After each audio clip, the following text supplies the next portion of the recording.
Hello friends, मी प्रज्ञा तुम्हा सर्वांचं स्वागत करते आपल्या कलेक्टर गुरुच्या या ऑनलाईन प्लॅटफॉर्मवरती. आजचं आपलं हे 33वे लेक्चर आहे, ज्याच्यामध्ये आज आपण ह्युमन एक्सक्रिटरी सिस्टीम सुरू करतोय. ह्युमन एक्सक्रिटरी सिस्टीम म्हणजेच मानवी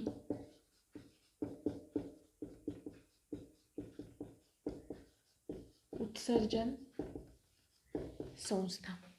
ठीक आहे. आता ह्युमन एक्सक्रिटरी सिस्टीम आपण लगेच का अभ्यासतोय, कारण आपण डायजेस्टिव्ह सिस्टीम ऑलरेडी अभ्यासलेली आहे.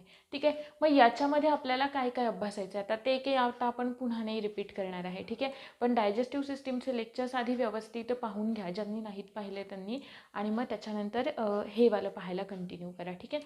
बघा, ह्युमन एक्सक्रिटरी सिस्टीममध्ये आपल्याला बेसिकली अभ्यास कशाचा करायचा आहे, तर सुरुवातीला सगळ्यात आधी आपल्याला काही टर्म्स बघणं गरजेचं आहे, म्हणजेच काही व्याख्या आहेत किंवा काही महत्त्वाच्या नाही का कॉन्सेप्ट असतात, की नेमकी एक्सक्रिशन म्हणजे काय आहे, ऑस्मो रेग्युलेशन म्हणजे काय आहे, हे आधी आपल्याला पाहायचं आहे. त्याच्यानंतर दुसरं आहे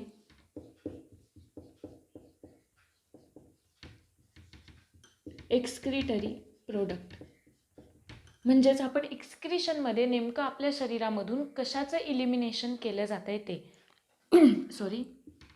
त्यानंतर तिसरं आपल्याला बघायचं आहे की mode of excretion. Mode of excretion म्हणजे या जे काही एक्सक्रिटरी प्रोडक्ट आहेत ते एक्सक्रिटरी प्रोडक्ट नेमके एखाद्या ऑर्गॅनिझममध्ये कोणते आहेत, त्याच्या आधारावर आपण ऑर्गॅनिझम्सना 3 ग्रुप्समध्ये क्लासिफाय करतो. ते 3 ग्रुप्स कशानुसार असतात, मोड ऑफ एक्सक्रिशननुसार असतात. ते आपल्याला इन डिटेल अभ्यासायचे. त्याच्यानंतर आहे चौथा मुद्दा, ह्युमन एक्सक्रिटरी सिस्टीम. ठीक आहे. मग ह्युमन एक्सक्रिटरी सिस्टीममध्ये सुद्धा आपल्याला पुन्हा अजून खाली 4 प्रकार पाहायचे आहेत, की ह्युमन एक्सक्रिटरी सिस्टीम आहे. सिस्टीम म्हणजेच काय, तिकडे वेगवेगळे ऑर्गन्स इन्व्हॉल्व्ह झालेले असणार आहेत आणि त्या प्रत्येकाचा इंडिव्हिज्युअल स्टडी आपल्याला करायचा आहे. मग हे स्ट्रक्चर जे आहे ह्युमन एक्सक्रिटरी सिस्टीमचं ते थोडंसं कॉम्प्लिकेटेड आहे, पण त्याच्यावरती प्रश्न त्या म्हणजे नाही का एवढे, जसे की डायजेस्टिव्ह सिस्टीमवरती एवढे डीप प्रश्न विचारलेले होते ना, तसे एक्सक्रिटरी सिस्टीमवरती आपल्याला विचारलेले नाही आहेत. पण तरीसुद्धा आपण इकडे जेवढा काही डाटा आपल्याला स्टेट बोर्डमध्ये दिला आहे तेवढा सगळं आपण अभ्यासण्याचा प्रयत्न करूया. थोडंसं कॉम्प्लिकेटेड आहे, पण जेवढ्या सोप्या पद्धतीने आपल्याला ते अभ्यासता येईल आपण तेवढं ते अभ्यासणार आहोत.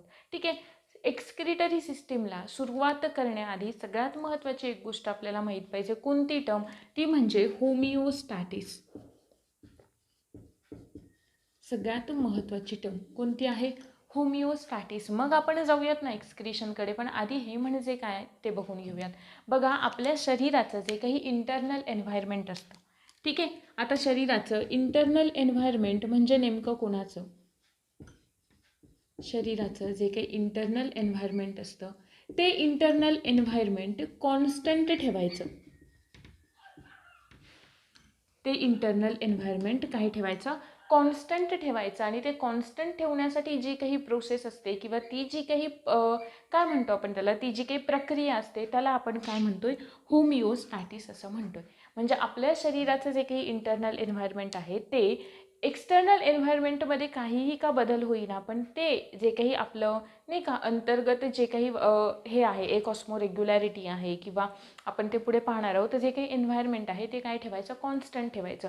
म्हणजे बाहेर काहीही बदल झाला तरी आपल्या शरीरातल्या जे काही इंटरनल नाही का बॉडी फ्लुइड आहे त्याच्या कंपोजिशनमध्ये काहीही बदल झाला नाही पाहिजे. मग ही जी प्रोसेस आहे त्याला आपण म्हणतो होमिओस्टॅसिस. ठीक आहे. पण हे होमिओस्टॅटिस जे आहे ते मेंटेन राहण्यासाठी गरज असते ती म्हणजे ऑस्मो रेग्युलॅरिटीची. कशाची गरज असते?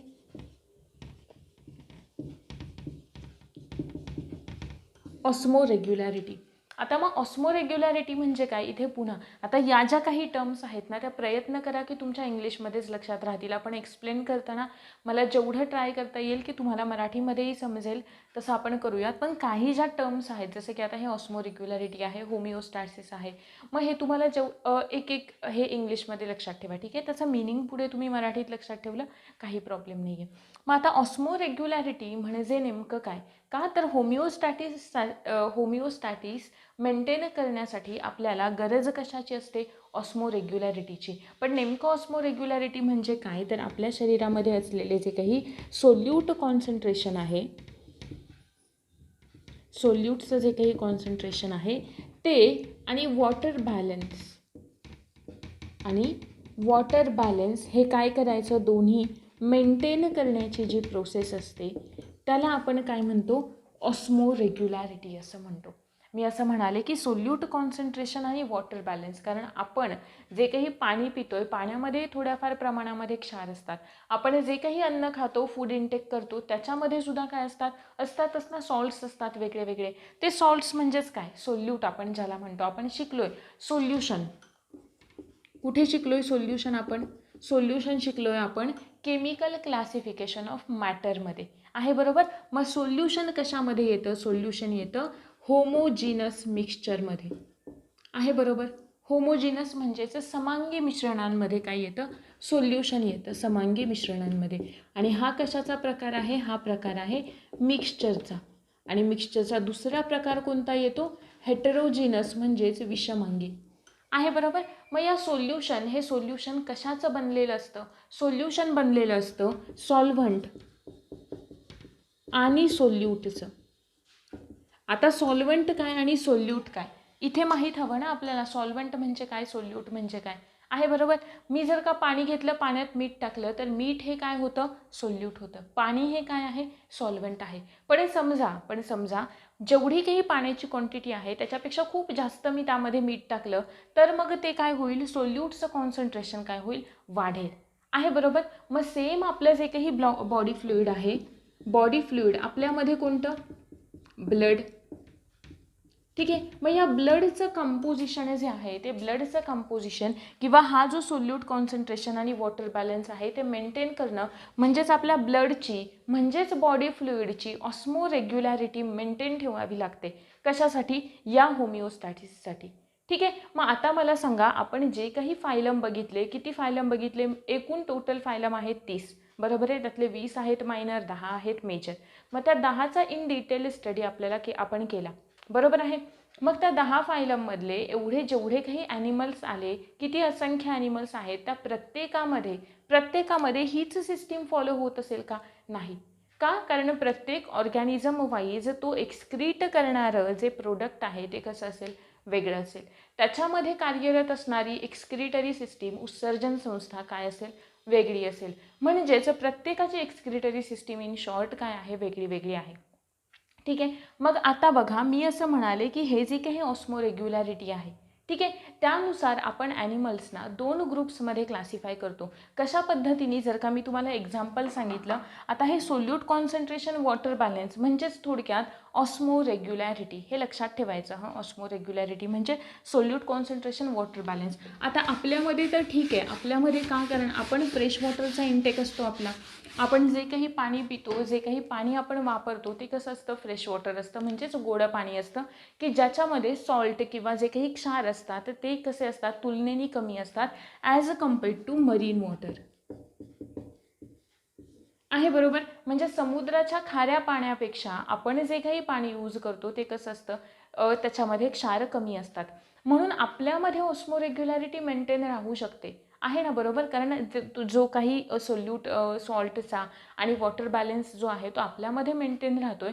पण अशा ॲनिमल्सचं काय, की ज्यांचा जो सगळ्याचा सगळा कार्यकाळ आहे तो कुठे आहे, समुद्रामध्येच पूर्ण होतोय, हो ना. म्हणजे समुद्राच्या पाण्यामध्ये किंवा खाऱ्या पाण्यामध्ये पूर्ण होतोय. मग अशा ॲनिमल्सच्या बाबतीत ही ऑस्मो रेग्युलॅरिटी मेंटेन कशी राहते, तर सिंपल आहे बघा.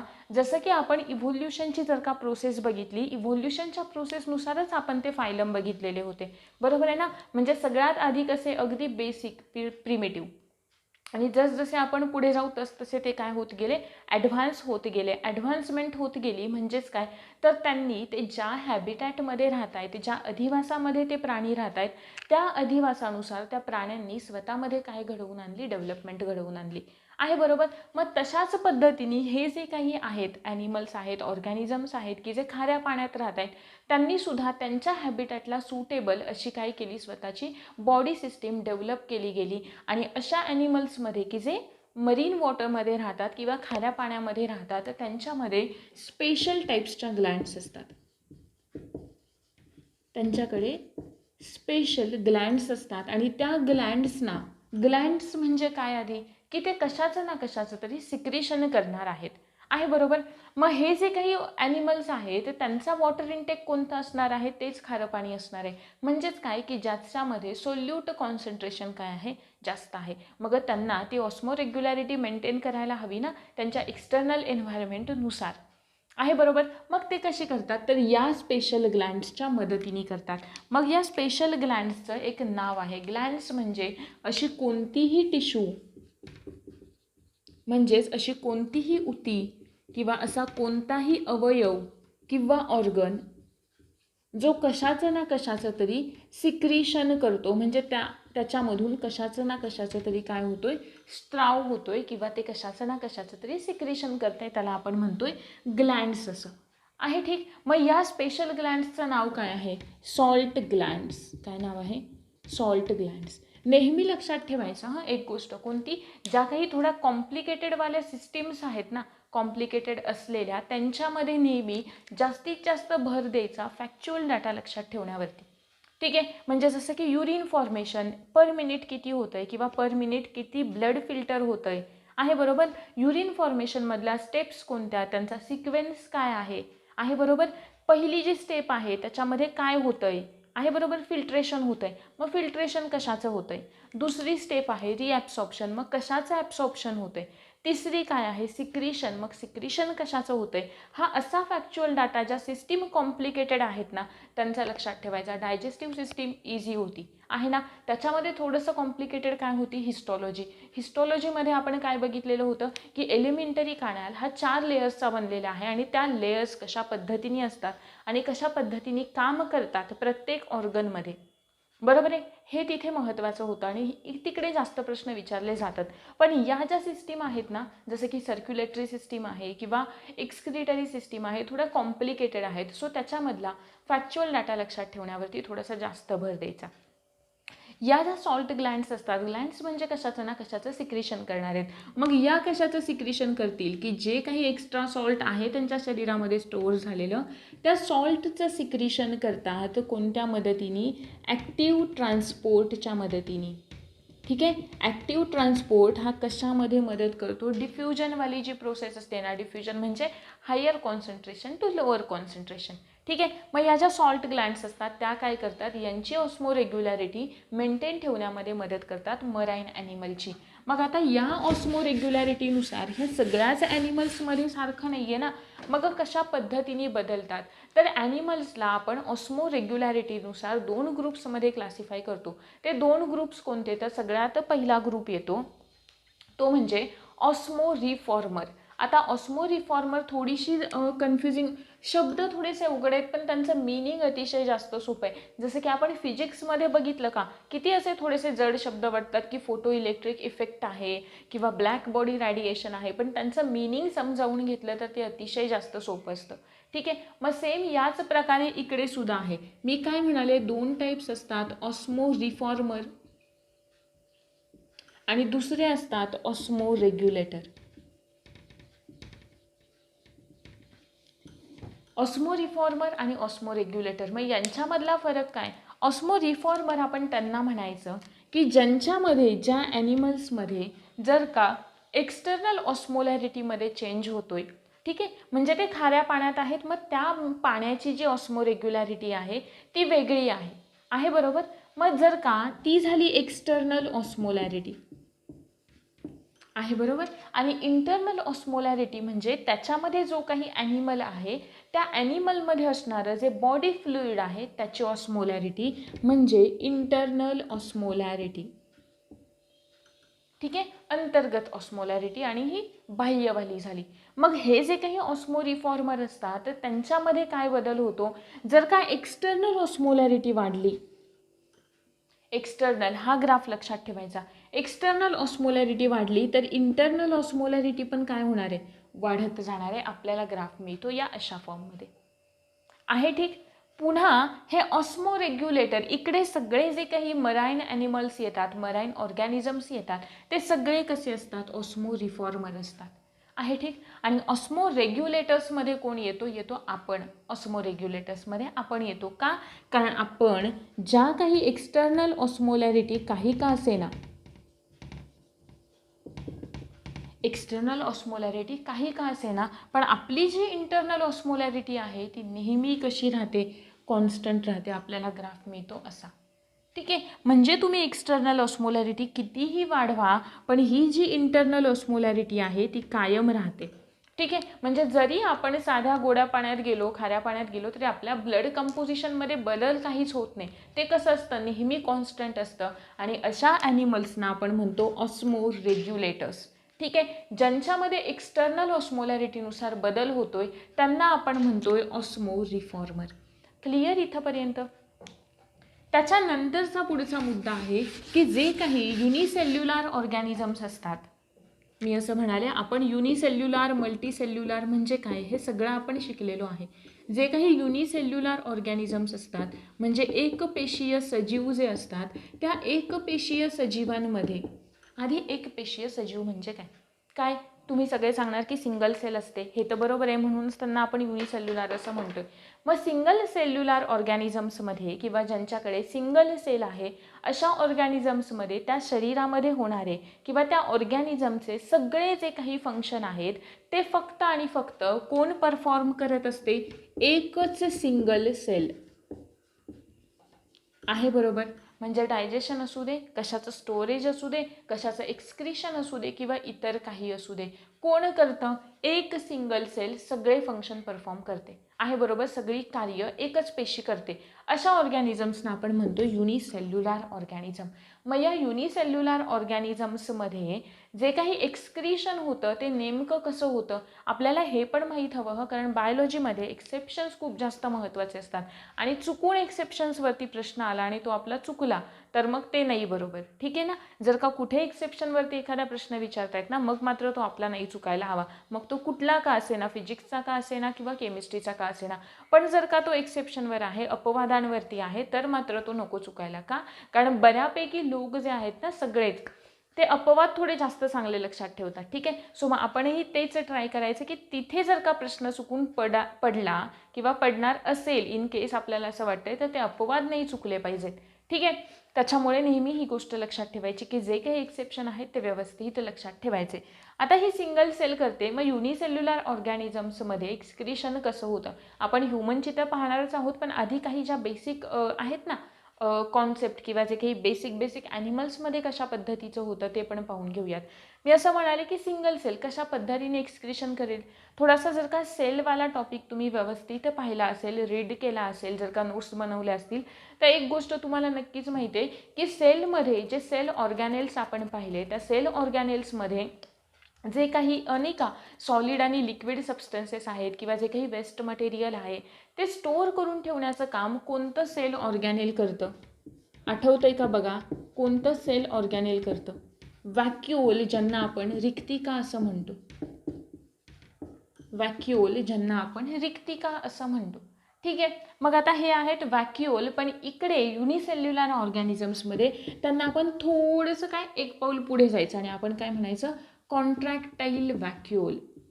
सेल्युलर ऑर्गॅनिझममध्ये असलेले व्हॅक्यूओल्स आपण सेलमध्ये त्याला अभ्यासलेलं होतं, तेव्हा सांगितलेलं होतं की नाही का व्हॅक्यूओलचं सगळ्यात महत्त्वाचं फंक्शन काय. एक सेल ऑर्गॅनेल आहे ज्यांनी सेल हा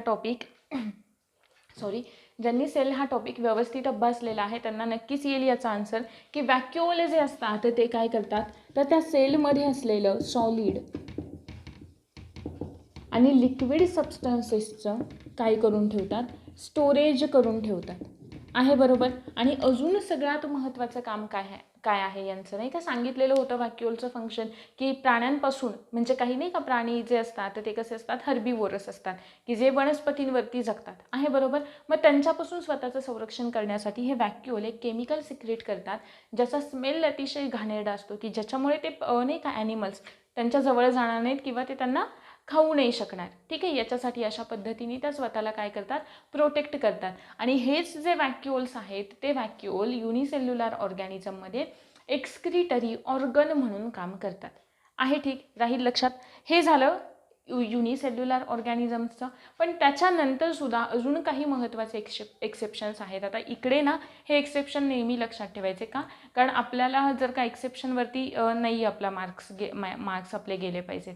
ठीक आहे, तेवढ्यासाठी, कारण नाही का बऱ्यापैकी लोकांना सवय असते की एक्सेप्शन व्यवस्थित लक्षात ठेवणं. सो आपणही ते करणं, तिथे जर का चुकून बाय चान्स विचारलं तर मग ते आपलं नाही चुकायला हवं. ठीक आहे, त्याच्यानंतर पुढे आहे काही जे काही, आता हे आपलं झालं युनिसेल्युलर ऑर्गॅनिझम्समधलं आहे, बरोबर. नंतर सगळ्यात पहिला बेसिकवाला फायलम कोणता होता? बेसिकवाला फायलम पोरीफेरा. पोरीफेरामध्ये आपण काय अभ्यासलेलं होतं? स्पॉन्जेस अभ्यासलं होतं आहे, बरोबर.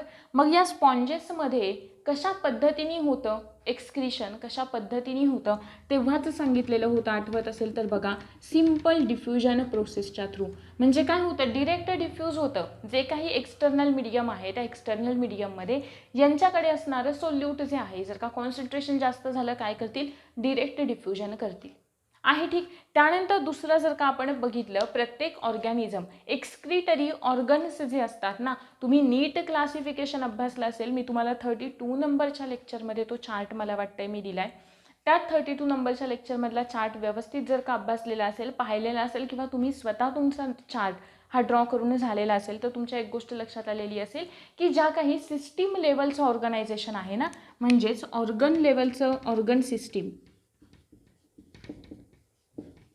सिस्टीम लेवलचं जे काही ऑर्गनायझेशन सुरू होतं, कोणतं आहे? सगळ्यात पहिलं सेल ॲग्रिगेट, म्हणजेच काय? सगळी कामं कोण करणार आहे? सेल करणार आहे. नंतर काय होतं? एक स्टेप पुढे जातं आणि टिश्यू लेवलचं ऑर्गनायझेशन येतं आहे, बरोबर, दुसरं आणि तिसरं. नंतर टिश्यू आणि ऑर्गन लेवलचं चौथ्यामध्ये, आणि पाचव्यापासून पुढे ऑर्गन सिस्टीमवालं सुरू होतं आहे, बरोबर. मग हे जे काही एक्सक्रिटरी ऑर्गन्स असतात एक्सक्रिटरी ऑर्गन्स जे असतात, ते एक्सक्रिटरी ऑर्गन कोणामध्ये डेव्हलप झालेले आपल्याला पाहायला मिळतं? तर ज्या ऑर्गॅनिझम्समध्ये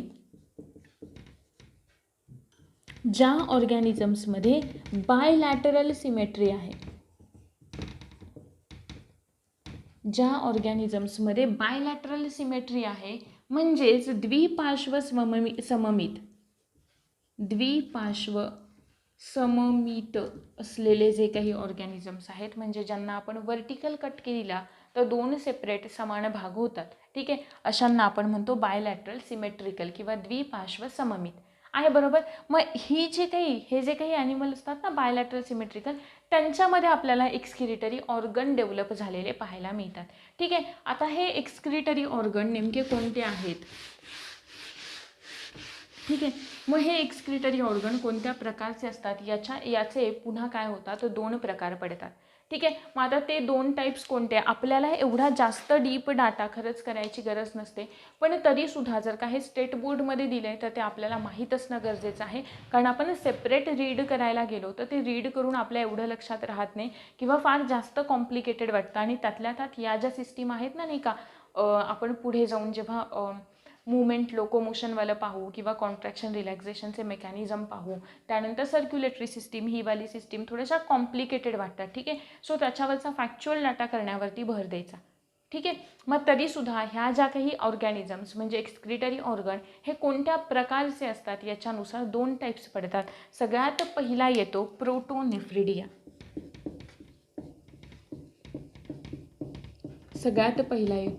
प्रोटोनेफ्रिडिया. आता हे नाव असंच लक्षात ठेवायचं, प्रोटोनेफ्रिडिया. हे जे काही प्रोटोनेफ्रिडिया असतात त्यांच्याकडे ना नेटवर्क असतं. काय असतं? नेटवर्क. किंवा आपण असं म्हणू शकतो ते कसे असतात? ब्रांच्ड असतात आहे, बरोबर.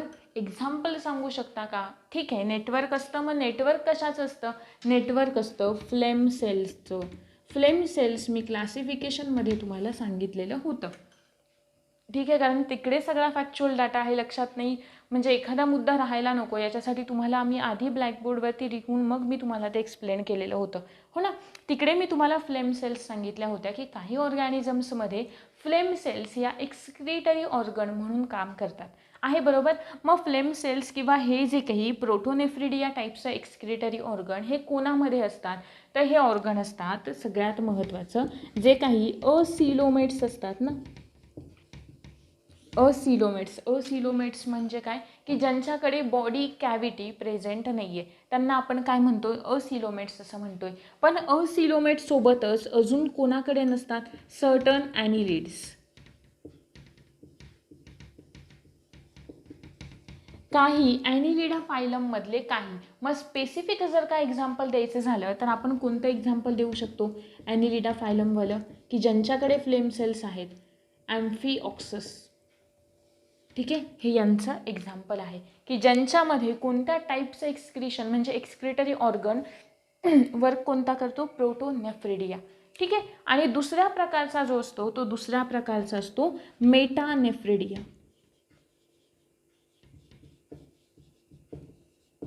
दुसऱ्या प्रकारचा असतो मेटानेफ्रिडिया. ठीक आहे, मग हे जे मेटानेफ्रिडिया असतात हे कसे आहेत यांच्याकडे नेटवर्क आहे म्हणजेच ब्रांचड आहेत. हे कसे असतात अनब्रांचड असतात. कसे असतात अनब्रांचड असतात आहे म्हणजे एक सिंगल ट्युब्युलर स्ट्रक्चर यांच्याकडे प्रेझेंट असतात. मग या मेटानेफ्रिडिया ना आपण पुन्हा म्हणजे हे मेटानेफ्रिडिया टाईपचं स्ट्रक्चर आपल्याला कोणाकोणामध्ये पाहायला मिळतं तर बघा काही इन्सेक्ट्स असतील पण ते वेगळ्या वेगळ्या प्रकारचं असतं. मग इन्सेक्ट्समध्ये किंवा जे काही कीटक असतात ना कीटक त्यांच्यामध्ये कोणत्या प्रकारचा एक्सक्रिटरी ऑर्गन असतो त्यांच्याकडे असतो माल्फिजियन ट्युब्यूल. माल्फिजियन ट्युब्यूल. त्याच्यानंतर इन्सेक्ट झाले त्याच्यानंतर दुसरं येतं क्रुस्टॅशियन्स. आपण जे काही आर्थ्रोपोडा फायलम पाहिलेला होता त्या आर्थ्रोपोडाला आपण 4 क्लासमध्ये केलेलं होतं आहे बरोबर. त्याच्यामधलाच एक होता इन्सेक्टा आणि इन्सेक्टाला पुन्हा 4 ग्रुप्समध्ये क्लासिफाय केलेलं होतं. त्यातला पहिला होता क्रुस्टॅशियन्स. हे जे क्रुस्टॅशियन्स असतात क्रुस्टॅशियन्स म्हणजे कठीण कवच असणारे. क्रुस्टॅशियन्स म्हणजे कठीण कवच असणारे. या क्रुस्टॅशियन्समध्ये कोणत्या टाईप्स असतं यांच्याकडे असतात ग्रीन ग्लँड. क्रुस्टॅशियन्सकडे काय असतात ग्रीन ग्लँड्स असतात आहे. ठीक इथंपर्यंत ठीक आहे. त्याच्यानंतर पुढे अजून काही ऑर्गॅनिझम्स असतात जसं की इकायनोडर्माटा फायलम. एक्सेप्शन आलं बघा हां.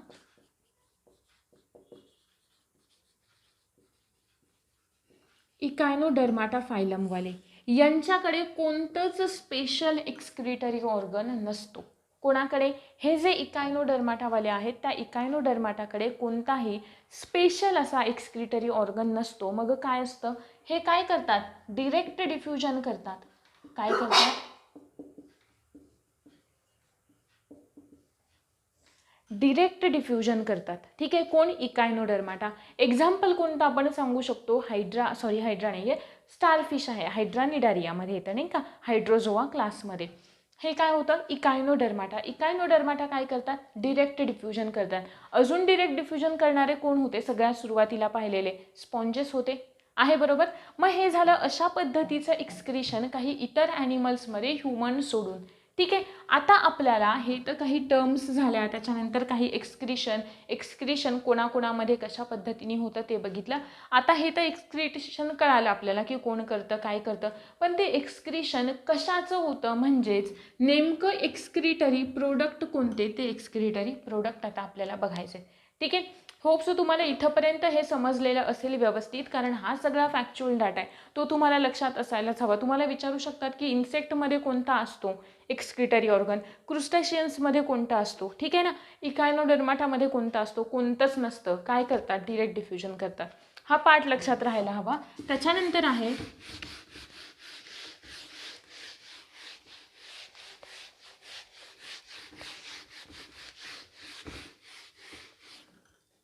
नंतरचा पार्ट आहे कोणता एक्सक्रिटरी प्रोडक्ट. आता एक्सक्रिटरी प्रोडक्ट नेमके कोणते कोणते असतात किंवा कोणत्या कोणत्या टाईप्सचे असतात बघा हां.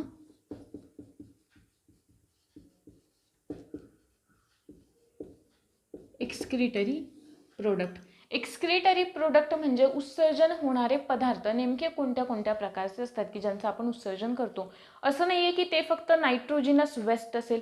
आपलं महत्त्वाचं म्हणजे सगळ्यात एक्सक्रिशन म्हणजे काय हेच बघायचं राहिलं नाही का. एक्सक्रिशन म्हणजे काय चला आपण ऑस्मोरेग्युलॅरिटी नंतर डिरेक्ट नाही का ते पुढे कंटिन्यू केलं.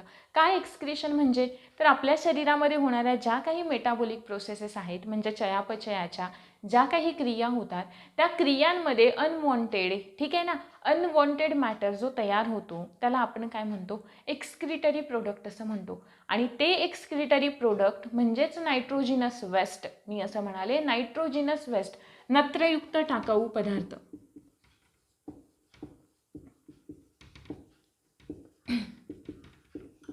म्हणजेच नायट्रोजिनस वेस्ट आहे, बरोबर. मग हे नायट्रोजिनस वेस्टचं इलिमिनेशन म्हणजेच काय, एक्सक्रीशन आहे, बरोबर. मग आता इथे सगळ्यात महत्त्वाचा फरक लक्षात आधी घ्यायचा कोणता वाला, की आपण डायजेशनमध्ये बघितलं जो काही अनडायजेस्टेड मॅटर होता, ज्याला आपण फिकल मॅटर असं म्हणत होतो, तो शरीराच्या बाहेर एक्सपेल्ड आउट करणं, ज्या प्रोसेसला आपण म्हणत होतो डेफिकेशन आहे, बरोबर. आणि इथे आपण म्हणतो एक्सक्रीशन, मग तो अनडायजेस्टेड मॅटर शरीराच्या बाहेर टाकणं, आणि इकडे जो काही तयार झाला आहे अनवॉन्टेड पार्ट नायट्रोजिनस वेस्ट ते शरीराच्या बाहेर टाकणं. ह्या दोन्ही प्रोसेस एकच आहेत का, थोडंसं विचार करा आणि सांगा, या दोन्ही प्रोसेस एकच आहेत का. नाही आहेत. का नाही आहेत, कारण ही टोटली डायजेशनशी रिलेटेड प्रोसेस आहे. इकडे काय येतोय, अनडायजेस्टेड मॅटर येतोय, ठीक आहे. म्हणजे हे इथे नाही काउंट करायचं, हा वेगळाच पार्ट राहिला, डायजेशनमध्ये आपण अभ्यासलाय, ठीक आहे. आता एक्सक्रीशनमध्ये आपल्याला फक्त काय अभ्यासायचं आहे, की नायट्रोजिनस वेस्टचं इलिमिनेशन आहे, बरोबर. मग एक्सक्रीशन हे फक्त नायट्रोजिनस वेस्ट प्रोडक्टचं असेल का, नत्रयुक्त पदार्थांचं असेल का, तर नाही. का नाही, कारण आपण जर का एक्सक्रीशनचे ऑर्गन्स पाहिले, आता आपण आपल्यामध्ये विचार करायचा, ठीक आहे. मग आपल्यामध्ये एक्सक्रीशन करणारे ऑर्गन्स कोणते कोणते आहेत, किंवा कोणत्या कोणत्या इतर टिश्यूज आहेत, ग्लँड्स आहेत. सगळ्यात पहिली ग्लँड कोणती आहे, स्वेट ग्लँड्स, स्वेट ग्लँड्स. दुसरी सिबॅशियस ग्लँड, आणि अजून एक सगळ्यात महत्त्वाची कोणती, आपली एक्सक्रिटरी सिस्टीम, सॉरी लंग्ज आहेत नाही का, लंग्ज आहेत. आणि ती चौथं आहे ती म्हणजे एक्सक्रिटरी सिस्टीम आहे, बरोबर. Excretory system. मग मला सांगा, स्वेट ग्लँड्स म्हणजेच घर्मग्रंथी, की ज्यांच्यामधून घाम बाहेर टाकला जातो शरीरामध्ये, एक्सेस वॉटर जे आहे ते बाहेर टाकलं जातं. पण त्या पाण्यामध्ये अजून काय काय डिझॉल्व्ह झालेलं असतं, तर वॉटर तर असतंच, पण त्याच्यासोबत काही सॉल्ट्स असतात, जसं की सोडियम सॉल्ट आहे, ठीक आहे. त्याच्यानंतर त्याचबरोबर अजून थोड्याफार प्रमाणात युरियासुद्धा असतो, ठीक आहे. थोड्याफार प्रमाणात युरियासुद्धा असतो, ठीक आहे. मग युरिया म्हणूनच तर आपल्या घामाला वास येतो ना, कारण त्याच्यामध्ये काय आहे, कुठेतरी थोड्याफार प्रमाणात का होईना तिथे युरिया आहे, म्हणूनच तो एक स्मेल येत असतो त्या घामाला. त्यानंतर सिबॅशियस ग्लँड म्हणजे ज्यांना आपण ऑइल ग्लँड असं सुद्धा म्हणतो, की ज्या सगळ्यात जास्त आपल्या चेहऱ्यावरती असतात आहे, बरोबर. नंतर आहेत लंग्स. लंग्स कशाचं एक्सक्रीशन करतात, फुफ्फुसे कशाचं एक्सक्रीशन करतात, CO2 गॅसेसचं एक्सक्रीशन करतात, ज्यांची गरज नाही आहे आपल्याला त्यांचं एक्सक्रीशन करतात. पुढे एक्सक्रिटरी सिस्टीम कशाचं करणार आहे, नायट्रोजिनस वेस्ट तर आहे, नायट्रोजिनस वेस्ट तर आहेच, पण त्याच्याच सोबत आधी नायट्रोजिनस वेस्टमध्ये काय काय येणार हे पण तेवढंच महत्त्वाचं आहे. काय येईल, सगळ्यात पहिलं अमोनिया, नंतर युरिया, आणि नंतर युरिक ॲसिड. हे झालं नायट्रोजिनस वेस्ट. त्याच्याच सोबत अजून कशाचं एक्सक्रीशन करतं, काही विटॅमिन्स असतात एक्स्ट्रावाले, त्याचबरोबर अजून काय एक्सेसवाले अमिनो ॲसिड्स आहे, बरोबर. आणि इतर कोणतेही घटक की जे शरीरामध्ये साठवून ठेवणं गरजेचं नाही आहे, काही मिनरल सॉल्ट असतील, सोडियम वगैरे सारखे मिनरल सॉल्ट्स. त्याच्यानंतर काही आयन्स असतात, जसं की हायड्रोजन आयन आहे, OH- आयन आहे, बरोबर. यांच्यासारखे जे असतात ते काय केले जातात, सगळे एक्सक्रीट केले जातात आहे, बरोबर. आणि अजून सगळ्यात महत्त्वाची एक गोष्ट लक्षात ठेवायची, की जिथे आपल्याला प्रश्न पडू शकतो आणि आपल्याला हवीच ती माहिती कोणती, की हिमोग्लोबिनचं जे ब्रेकडाऊन होतं, व्यवस्थित आहे का, हिमोग्लोबिनचं जे ब्रेकडाऊन होतं, या हिमोग्लोबिनच्या ब्रेकडाऊनमध्ये दोन हे तयार होतात, दोन घटक तयार होतात. त्यातला पहिला घटक आहे बिलिरुबिन आणि दुसरा घटक आहे युरोक्रोम. दुसरा घटक आहे युरोक्रोम. हे जे बिलिरुबिन आहे, बिलिरुबिन अजून कुठे ऐकलंय तुम्ही? डायजेस्टिव्ह सिस्टीममध्ये सांगितलंय मी बिलिरुबिन आहे, बरोबर. डायजेस्टिव्ह सिस्टीममध्ये जेव्हा आपण लार्जेस्ट ग्लँड पाहिलेली होती लिव्हर, तेव्हा लिव्हर काय करते? बाईल ज्यूस सिक्रेट करते आहे, बरोबर. आणि मग हा जो बाईल ज्यूस सिक्रेट केला जातो त्याच्यामध्ये बाईल पिगमेंट असतात. कोणते बाईल पिगमेंट असतात? पहिलं तर बिलिरुबिन असतं, पण अजून एक असतं बिलिवर्डिन. बिलिवर्डिन आहे, बरोबर. पित्तरसामध्ये पित्तवाले पिगमेंट असतात. ठीक आहे ना. आता पिगमेंटला मला मराठी शब्द नाही आठवत आहे, पण लक्षात ठेवा काय असतात? बाईल पिगमेंट असतात. कोणते? बिलिरुबिन, बिलिवर्डिन. ठीक आहे. आत्ता इथे आपल्याला काय अभ्यासायचं आहे? हिमोग्लोबिनच्या ब्रेकडाऊनमध्ये कोण तयार होतात? बिलिरुबिन आणि युरोक्रोम तयार होतात. बिलिरुबिन काय करतं? जो काही फिकल मॅटर आहे, अनडायजेस्टेड मॅटर आहे, त्याला कलर इम्पार्ट करण्याचं काम करतं. कोणाला? फिकल मॅटरला किंवा अनडायजेस्टेड मॅटरला. आणि युरोक्रोम युरिनला कलर इम्पार्ट करण्याचं काम करतात. कोणता असतो युरिनचा कलर? पेल येलो कलर असतो. कोणता असतो? पेल येलो कलर असतो. जर का आपण पाणी कमी पितोय तर काय होतं? हे यांचं कॉन्सन्ट्रेशन वाढतं, त्याच्यामुळे त्याचा डार्क येलो कलर सुद्धा होऊ शकतो. ठीक आहे. तो कोणामुळे असतो? युरोक्रोम्समुळे असतो. राहील लक्षात हे इथंपर्यंत. त्याच्यानंतर म्हणजे हे सुद्धा काय केलं जातं? एक्सक्रीटच केलं जातं. मग आता आपल्याला पाहायचं आहे हे जे काही नायट्रोजिनस वेस्ट मी तुम्हाला इथे सांगितले, अमोनिया आहे, युरिया आहे, युरिक ॲसिड आहे, म्हणजे जेवढे काही ऑर्गॅनिझम्स आपण या फायलममध्ये मिलियन्स ऑफ ऑर्गॅनिझम्स पाहिलेले आहेत, बरोबर. म्हणजे फायलम सगळे पाहिले म्हणजे त्यांच्या एक बेसिक कॅरेक्टरिस्टिक्स आपण त्या फायलमच्या स्वरूपात पाहिल्या. मग ते एक्सक्रीट करणारं जे प्रोडक्ट आहेत किंवा हे जे एक्सक्रीटरी प्रोडक्ट आपण पाहिले ते सगळे ॲनिमल्स सारख्या प्रकारचे एक्सक्रीट करतात का? नाही करत. म्हणजे प्रत्येक ऑर्गॅनिझम वाईज तो एक्सक्रीट करणारा जो काही सबस्टन्स आहे किंवा नाही का जो काही एक्सक्रीटरी प्रोडक्ट आहे ते कसं असणार आहे? वेगळं असणार आहे, बरोबर आहे. आणि त्याच्यानुसार ठरतं मोड ऑफ एक्सक्रीशन. काय ठरतं? मोड ऑफ एक्सक्रीशन आहे, बरोबर.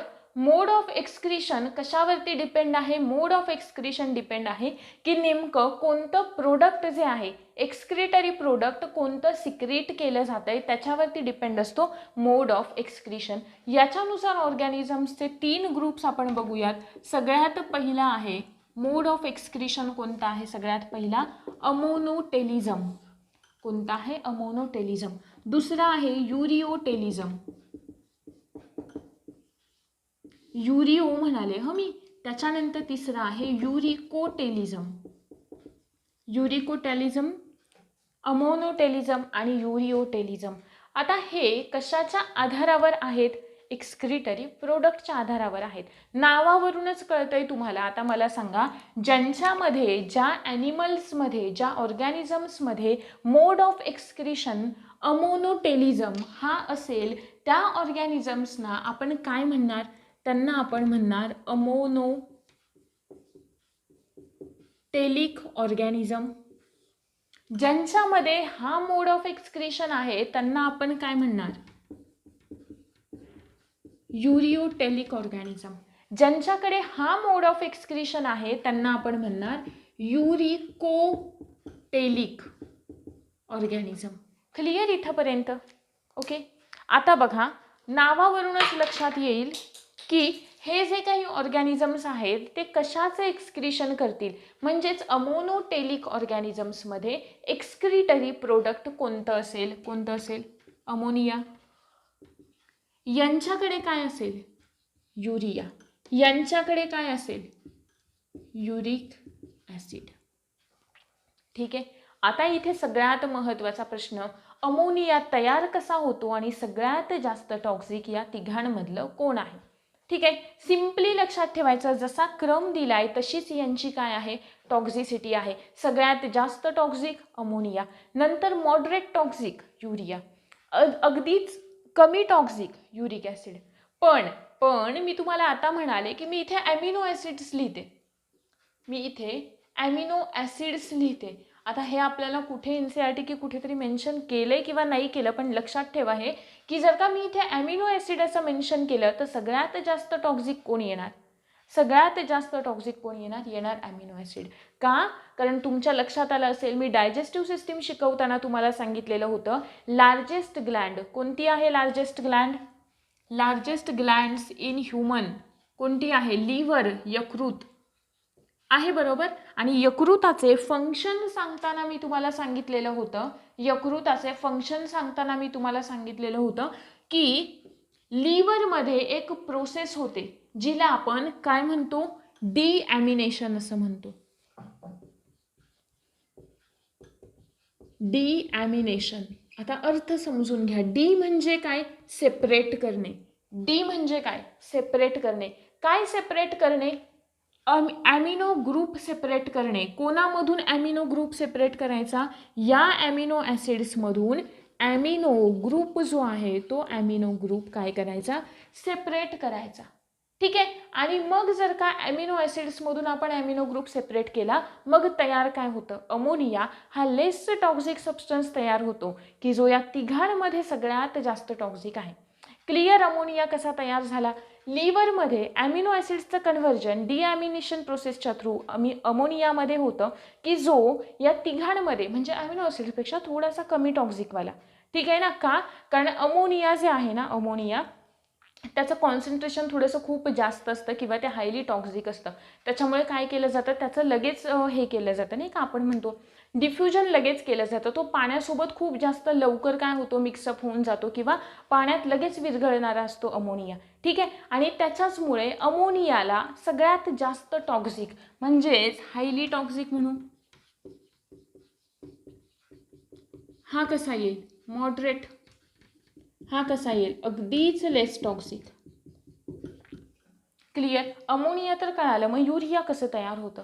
अमोनियासोबत जेव्हा CO2 येऊन मिळेल, अमोनियासोबत कार्बन डायऑक्साईड येऊन मिळाला की तयार काय झालं? युरिया. आणि युरिक ॲसिड आपल्यामध्ये नाही बरं का तयार होत, पण आपल्यामध्ये युरिक ॲसिड तयार होतं. अगदीच होत नाही असं नाही. मग आपल्यामध्ये ह्युमन्समध्ये युरिक ॲसिड कसं तयार होतं? तर व्यवस्थित लक्ष द्या. ज्या काही मेटाबॉलिक प्रोसेसच्या थ्रू तर नाही. मग केव्हा होतं? जे काही प्युरिन्स आणि पायरिमिडिन्स असतात ना, आपण जेव्हा हे बघू ना न्यूक्लिक ॲसिड्सवाला पार्ट आपण बघू ना, म्हणजे ज्याच्यामध्ये आपल्याला DNA बघायचं आहे, RNA बघायचं आणि हे सगळं बघायचं आहे, तेव्हा तुम्हाला कळेल की प्युरिन्स आणि पायरिमिडिन्स काय आहे ते. मग प्युरिन्स आणि पायरिमिडिन्सचं जे काही ब्रेकडाऊन होतं त्या प्युरिन्स आणि पायरिमिडिन्सच्या ब्रेकडाऊनच्या प्रोसेसमध्ये आपल्यामध्ये काय तयार होतं? युरिक ॲसिड तयार होतं. बरोबर आहे? नायट्रोजिनस बेस त्यानंतर शुगर्स जे तयार करतात त्या प्रोसेसमध्ये. ठीक आहे. मग हे प्युरिन्स आणि पायरिमिडिनच्या ब्रेकडाऊन वेळी तयार झाले. पण समजा जर का युरिक ॲसिडचं अक्युमुलेशन झालं किंवा युरिक ॲसिड स्टोअर होऊन राहिले तर ते कुठे राहतात? आपले जे जॉईंट्स असतात ना, जॉईंट्स असतात म्हणजे काय? आपले सांधा कशाला म्हणायचं आपण? जिथे दोन बोन्स जोडले गेलेले आहेत. ठीक आहे. म्हणजे हा समजा हा इकडे. ठीक आहे. सांध्या आपण लोकोमोशनमध्ये मुवमेंट आणि लोकोमोशनमध्ये शिकणार आहोत. ठीक आहे. जॉईंट्स म्हणजे इथे एक बोन आहे, इथे एक बोन आहे. ठीक आहे. हे दोन्ही जोडले गेले म्हणजे इथे जो काही जिथे ते जोडले जातात तिथे एक गॅप तयार होतो आणि त्या गॅपला आपण म्हणतो जॉईंट किंवा सांधा. आणि त्याच्यामध्ये जर का या युरिक ॲसिडचं काय म्हणतात त्याला ॲक्युमुलेशन झालं, ठीक आहे ना, म्हणजे ते स्टोअर होऊन राहिले तर काय होतं? आर्थरायटिस होतो. काय होतो? आर्थरायटिस. काय आहे ना हे आर्थरायटिस ते आपण इन डिटेल तिकडे पुढे लोकोमोशनमध्ये बघणार आहे. सो आत्ता फक्त एवढं लक्षात घ्या, आर्थरायटिस होतो की ज्याला आपण काय म्हणतो?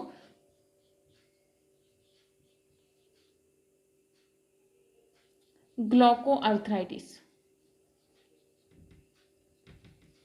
आहे. ठीक, हे लक्षात ठेवायचं. ठीक आहे. आर्थरायटिस होतो एवढं. पुढे गेलो आपण. इथे मी असं म्हणाले खूप जास्त टॉक्सिक आहे म्हणजे वॉटरसुद्धा जास्त लागणार आहे. किती लागतं वॉटर? अमोनिया 300 ते 500 ml एवढं आपल्याला वॉटर लागतं जर का 1 ग्रॅम एवढा अमोनिया आपल्याला इलिमिनेट करायचा आहे तर. मी असं म्हणाले 300 ते 500 ml आपल्याला वॉटर लागतं 1 ग्रॅम अमोनिया इलिमिनेट करण्यासाठी. हे कसं आहे? मॉडरेट टॉक्सिक आहे, थोडंसं कमी टॉक्सिक आहे म्हणजे पाणी पण काय लागेल? कमी लागेल. किती लागतं? 50 ml लागतं. कशासाठी? 1 ग्रॅम युरिया इलिमिनेट करण्यासाठी. क्लिअर? युरिक ॲसिड अगदीच कमी पाणी लागतं. किती लागतं? 10 ml लागतं. काय? 1 ग्रॅम युरिक ॲसिड इलिमिनेट करण्यासाठी. क्लिअर? इथंपर्यंत तिन्ही मोड ऑफ एक्सक्रिशन क्लिअर. आता हे नेमकं होतं कोणाकोणामध्ये ते बघूयात. इकडे मी म्हणाले हायली टॉक्सिक असतात, पाणी पण खूप लागतं, आहे ना, बरोबर. मग हे सगळे आपल्याला कोणामध्ये पाहायला मिळतं? जे काही ॲक्वॅटिक ॲनिमल्स असतात ना, जलचर प्राणी जे असतात त्यांच्यामध्ये आपल्याला अमोनोटेलिझम प्रकारचा मोड ऑफ एक्सक्रिशन पाहायला मिळतो. पुढे गेलो. काय आहे? युरिओटेलिझम. सगळे मॅमल्स, आपण सस्तन प्राणी जे असतात ना त्यांच्यामध्ये आपल्याला कोणता? युरिओटेलिझम मोड ऑफ एक्सक्रिशन. जे काही बर्ड्स आहेत, पक्षी आहेत, कीटक आहेत, बर्ड्स, इन्सेक्ट्स, या सगळ्यांमध्ये आपल्याला युरिकोटेलिझम प्रकारचा मोड ऑफ एक्सक्रिशन आपल्याला पाहायला मिळतो. ठीक आहे. हे झाले आपले मोड ऑफ एक्सक्रिशननुसार ॲनिमल्सचं क्लासिफिकेशन. आता त्याच्यानंतर आपला सगळ्यात महत्त्वाचा पार्ट आहे तो म्हणजे आपल्याला ॲक्च्युअल ह्युमन, कुठे गेलं? नाही, पुसलं गेलं वाटतं, ह्युमन एक्सक्रिटरी सिस्टीम सुरू करायची. ठीक आहे. आता ह्युमन एक्सक्रिटरी सिस्टीम आहे म्हणजे सिस्टीममध्ये काय असणार आहेत? ऑर्गन असणार आहेत. सिस्टीममध्ये काय असणार आहेत? ऑर्गन्स असणार आहेत. मग ते ऑर्गन्स कोणत्या प्रकारचे असतात ते आपण बघूयात. ठीक आहे. सगळ्यात पहिल्यांदा इकडेच लिहिते आणि मग आपण ते एक्सप्लेन करूया. ठीक आहे. सगळ्यात ह्युमन एक्सक्रिटरी सिस्टीम मधला सगळ्यात पहिला ऑर्गन कोणता? A pair of kidney.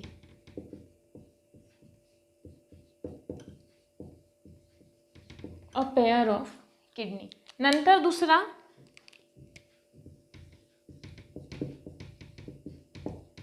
A pair of युरेटस. तिसरा युरिनरी ब्लॅडर. आणि चौथा युरेथ्रा. ठीक आहे. अ पेअर ऑफ किडनी म्हणजे ज्याला आपण काय म्हणतोय? वृक्कांची जोडी. ठीक आहे. अ पेअर ऑफ युरेटस म्हणजेच मूत्रवाहिनीची जोडी.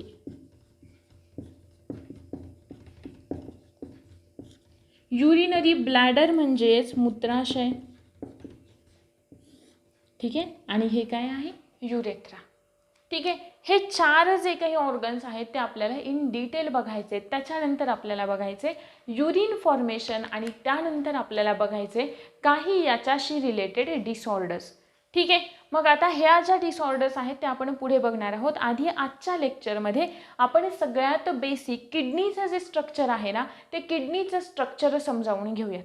ठीक आहे. मग आधी त्यासाठी ह्युमन एक्सक्रिटरी सिस्टीम ही कशा पद्धतीची असते ते एक स्ट्रक्चर आपण बघूयात. सगळ्यात पहिलं काय? A pair of kidney. Draw करायला सुरुवात करायचं सोबतच. ठीक आहे. आता हे समजा हा अशी किडनी आहे असं. ठीक आहे. इकडून काय आले? हे दोन युरेटस आले.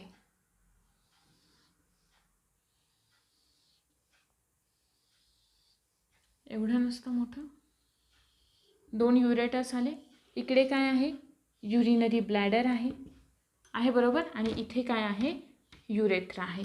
नावं देऊयात. ही कोणती आहे? आता इकडे ही वाली किडनी कोणती आहे? Left kidney. कोणती आहे? Left kidney. ही वाली कोणती आहे? राईट किडनी आहे. ठीक. लोकेशन थोडंसं बदललेलं दिसतंय का? हे काय आहेत? युरेटर्स. काय आहेत? युरेटर्स. हे काय आहे? Urinary bladder. युरिनरी ब्लॅडरची जी कपॅसिटी असते ना, युरिनरी ब्लॅडरमध्ये युरिन किती स्टोअर होऊ शकते? 700 ml एवढी स्टोअर होऊ शकते.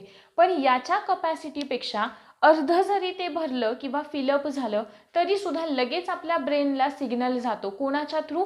Osmo रिसेप्टर्सच्या through. ठीक आहे. ऑस्मो रेग्युलॅरिटी, ऑस्मो रिसेप्टरच्या थ्रू लगेच आपल्या ब्रेनला काय जातो? सिग्नल जातो की लगेच आपल्याला ती जाणीव होते की नाही आता आपण ठीक आहे म्हणजे आपण नाही का युरिनेट केलं पाहिजे किंवा युरिनेशन व्हायला हवं. ठीक आहे. या टाईपची. त्याच्यानंतर ही खाली जे स्ट्रक्चर आहे ते आहे युरेथ्रा. अशा पद्धतीची आहे ह्युमन एक्सक्रिटरी सिस्टीम. सगळ्यात महत्त्वाचं जर का आपण किडनी अभ्यासतोय, आधी समजावून घेऊयात हे जे काही खालीवर का बरं आहे. ठीक आहे ना, सिंपल आहे, तुम्हाला माहीत आहे कोणतं, की हे काय आहे, किडनी. राईटवाली किडनी आहे ती थोडीशी खाली दिसते आपल्याला. का? कारण आपल्या राईट साईडला किंवा आपल्या उजव्या बाजूला काय झालेलं असतं, लिव्हर लोकेट झालेलं असतं. त्याच्यामुळे ही जी किडनीची पोझिशन आहे ती कशी आहे, खाली आहे, खाली असलेली आपल्याला दिसते. ठीक आहे. नंतर पुढे किडनीमध्ये काय होणार आहे, सगळ्यात महत्त्वाचं फंक्शन फिल्ट्रेशन. बरोबर आहे. आता ते कसं होतं, काय होतं हे आपण पुढे इन डिटेल बघणार आहे. ठीक आहे. मग इकडे आलो, खाली आलो, जो काही फिल्ट्रेट होऊन झालेलं एक्सक्रिटरी प्रोडक्ट आहे म्हणजे वॉटर प्लस हे जे काही नायट्रोजनस वेस्ट असेल ते कोण कॅरी करेल, युरेटस कॅरी करतील आणि कुठे आणतील, युरिनरी ब्लॅडरमध्ये आणतील. आहे बरोबर. आणि मग युरिनरी ब्लॅडरच्या इकडे जे युरेथ्रा आहे त्याच्या थ्रू ते काय केलं जाईल, इलिमिनेट केलं जाईल. या युरेथ्राची जी काही लेंथ असते ती फिमेल्समध्ये शॉर्ट असते, मेल्समध्ये ती लॉंग असते. ठीक आहे. त्याच्यामुळे जे काही हे युरिनरी ब्लॅडरचे जे काही इन्फेक्शन्स होतात ना ते फिमेल्समध्ये जास्त होताना आपल्याला पाहायला मिळतात. ठीक आहे. मेल्समध्ये कंपॅरिझनमध्ये ते कमी होतात, फिमेल्समध्ये जास्त होतात.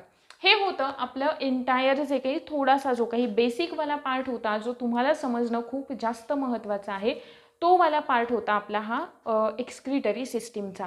याच्या पुढे आपल्याला हे जे प्रत्येक ऑर्गन्स आहे तो प्रत्येक ऑर्गन आपल्याला इन डिटेल पाहायचा आहे, युरिन फॉर्मेशन पाहायचं आहे आणि त्याच्यानंतर काही डिसऑर्डर्स आपल्याला पाहायचे आहेत. ह्या सगळ्या आपण येणाऱ्या पुढच्या लेक्चर्समध्ये पाहणार आहोत. होप सो की तुम्हाला हा आजवाला जो पार्ट आहे तो समजलेला असेल. Thank you very much.